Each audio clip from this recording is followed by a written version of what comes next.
You guys might remember last year, like I think it was around about October, I did a video on the Levi's Vintage Clothing Autumn-Winter 2020 collection. I looked at the pieces themselves, and I looked at the story behind the collection, and I also looked at the lookbook that they did to accompany it. I felt that collection, it represented a massive departure for Levi's Vintage Clothing, a departure from the norm. And at the time I didn't get it, but now with the Spring Summer 21 collection just being released, I think I get it, and I think I like it.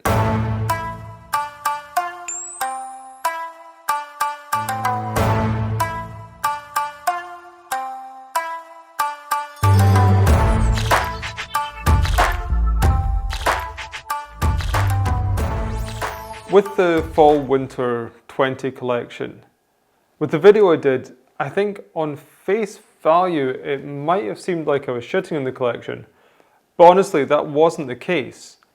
I just felt that departure was interesting enough to warrant a discussion that went a little bit further than just the run-of-the-mill, okay, these are the standout pieces and this is the story behind the collection. From the manner that the collection was portrayed through the editorial images in the lookbook, to the pieces that they created to be the standout pieces within the collection, I felt the whole thing was talking to a much more youthful audience, a much younger audience, and that whole aesthetic therefore was much more in keeping with the contemporary fashion of today. And yeah, I wasn't too sure if that audience would really be very interested in the history of denim or the history of Levi's as a brand. And I always saw that as the key, as the core to Levi's Vintage Clothing as a sub-brand of Levi's. That begged the question, would this youthful customer, would they be receptive to that aesthetic, to buying into that aesthetic from Levi's Vintage Clothing as a brand? And would Levi's Vintage Clothing, would their existing customers, with the departure from the norm, with the departure from their expectations, would they be alienated by this? Well, it's a few months down the line and I can't really say one way or another. I mean, from the feedback in the video and the discussions that I had on the social media, yeah, it was quite what I expected. Some of you guys loved it, some of you hated it, and like me, most people were a little bit confused about it. I have no idea whether it was a hit or a miss. I mean, especially with the current situation, it's very hard to tell. I did see some of the pieces make it into the sales section in some sites, but that's totally par for the course. And yeah, I mean, nobody's really out and about to see these things in the wild. I mean, yeah, I'd be very curious if any of you guys did pick up a piece from the collection or a couple of pieces. Let me know in the comments down below if you did get something, what you got, and yeah, how you've been vibing with it. But like all things in life, well, we've moved on. It seems that there's already information being released about the Spring-Summer 21 collection from Levi's Vintage Clothing. A buddy of mine, he's Robert, he's at the Blue Fade over on Instagram. He sent me an article from Denim Boulevard, and in this article, Paul O'Neill, that's the head of design from Levi's Vintage Clothing, he sits down with Matt and Pat Carroll from Central Station Design. Central Station Design is very commonly associated with that whole Manchester scene.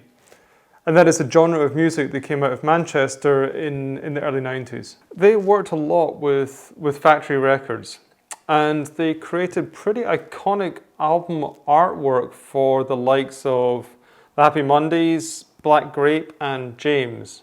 It's this 90s aesthetic that Paul and his team from Levi's Vintage, that's what they've used as inspiration for the Spring-Summer 21 collection. And yeah, it is, again, much more youthful and much more in line with the youth culture aesthetic that we find today. But who was it that said that once was an anomaly, twice is a trend? Maybe no one, at least not in this context, but I think it still holds true. We could be seeing a whole new approach for Levi's Vintage Clothing. One that is very sensible, extremely smart, and one that just might herald a whole new lease of life for Levi's Vintage. But first off, we have to talk about fashion's dirty little secret, or at least one of them. There is very little new in fashion. Most collections are just a rehash of what went before. If it looks new and innovative, then it's very likely that we're just not aware of the inspiration behind that. It didn't just pop out of nowhere. Naturally, the older I get, the more I see these trends swinging around. But I also see how pervasive the nostalgia has become in our culture, and certainly within fashion. I also see how quickly these trends are recycled. And possibly this is a very natural consequence of fast fashion. It's just 52 collections a year necessitates a recycling of ideas on a very, very regular basis. But anyway, to Levi's Vintage Clothing. What I see happening here is this. They are riding the zeitgeist. They are creating a collection that's in line with current trends. And with that, they're opening up their customer base. But there is a difference here. The reference point is, of course, the reference point that the current trend is based upon. The difference is that they're wearing it on their sleeve. They are showing us what inspired this collection. And like every single Levi's Vintage Clothing collection is based very much in a narrative. And they're illustrating that narrative through their clothing, and they're taking us on a journey through their lookbook and the way that they create their editorial for this lookbook. The whole point of Levi's Vintage Clothing is that they look to the past to inform how they curate and create their collections. It's their raison d'etre. And I apologize to all French people for just murdering that pronunciation. Anyway, that's the whole point behind Levi's Vintage Clothing. I mean, how many times can you tell the story of Levi's jeans being down a mine? How many times can you illustrate the construction industry in New York in the 30s? How many times can you rehash the wild one aesthetic of the 50s? And indeed, how many times should you tell that story? The history of Levi's, it didn't stop in the 60s. Even though it seems to all us denim heads that we perceive that it possibly should have done. I mean, the times move on, history happens, fashion moves on, and consequently, nostalgia moves on. I've been very curious as to where Levi's Vintage, where it was headed. I've been curious about this for quite a while. I saw their presence at trade fairs. I saw that really drop off. And I'm not too sure as a consequence of this, but possibly I also saw their presence out in the consumer market. I saw that drop off as well. The pieces that I did see floating to the surface, they were the classic core items, but you saw them in a very different context. I would see a Type 1 jacket, but in a very fashion forward context. And that seemed quite at odds with what the brand represented even just a season or 2 seasons before. And that was interesting, especially when we saw that with the core items. Alienation, is that the right word for it? Okay, for lack of a better word for it right now, alienation of the hardcore denim head, that was already underway. All the core things that a denim head looked for in the Levi's brand, the Levi's Vintage Clothing brand, that was slowly being eroded. The denim was no longer Co-Mills white oak. The jeans and jackets, they were no longer made in the USA. There was quite a significant price hike, and all of this against the context of we weren't seeing these things being worn by the flannel-clad, beard-clad lumbersexual that we're all used to and aspired to be. And that shift away from all that is completely fair. Being still and static, that can mean death for a brand. Your customers age, they move on, their tastes and their needs evolve, and the cultural demands, that shifts as well. If you're offering the same old shit time and time again, then people lose interest. Your customer base shrinks, and eventually the brand will reach a point where it withers away. And yeah, this issue is compounded in dry denim, where we're actively encouraged to wear one garment, one pair of jeans over months, if not years. So this way, Levi's Vintage Clothing have opened up their brand to a whole new customer base.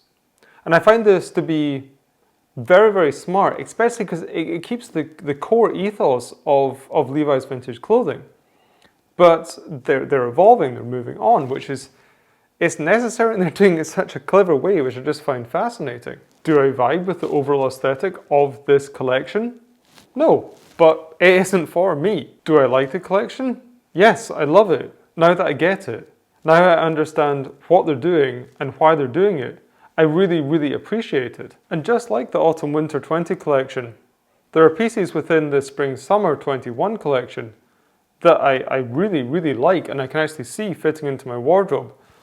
Now that I'm seeing it through that slightly different lens, I definitely won't go as far as wearing a bucket hat, like ever. I know you should never say never, but I'm saying never. But these print tops, they're fantastic. I mean, yeah, the cover art from the Happy Mondays by the Central Station guys, it was fantastic to begin with, but just used in this context, it's brilliant. And then taking that cover art and interpreting it into this hoodie here, that's just, it's just done so very nicely and so very well. Okay, this video turned out quite differently from what I intended. I just wanted to take you through the collection, have a look at the pieces, talk about the story behind the collection, but then I got sidetracked into this little avenue about the meaning behind the Levi's Vintage Clothing brand. This is probably me just overthinking things, because I tend to do that all the time. And also, I can't find too much more information online aside from this one article. I've left a link to that article below. But anyway, there's a lot more to say about the story behind this collection, about that inspiration, about the people behind that. And yeah, let alone the way the unique way that they've shot the lookbook, that's worth a video into itself. Yeah, but I think I'm going to leave that till another time, for another video where we can properly dive into all of those specific aspects and really spend the time taking a look at each of them individually. So if you aren't seeing that, make sure you've hit that subscribe button if you haven't already. And yeah, next to that there's the bell notification icon, hit that and you're going to get notified whenever I drop another video. It would also be amazing if you give this video a thumbs up. Only if you've enjoyed the video, of course, but it'd be amazing if you give this video a thumbs up. Let me know your thoughts on how Levi's Vintage Clothing, how it's evolving. I'd be curious to know your thoughts now we've seen a couple of collections into this, what I see as a new direction for the brand. So let me know down in the comments below. And guys, yeah, as always, I just want to say that I hope everyone is very happy and healthy out there. I hope you're taking care of yourselves, I hope you're taking care of each other, and I'm going to see you in the next vlog.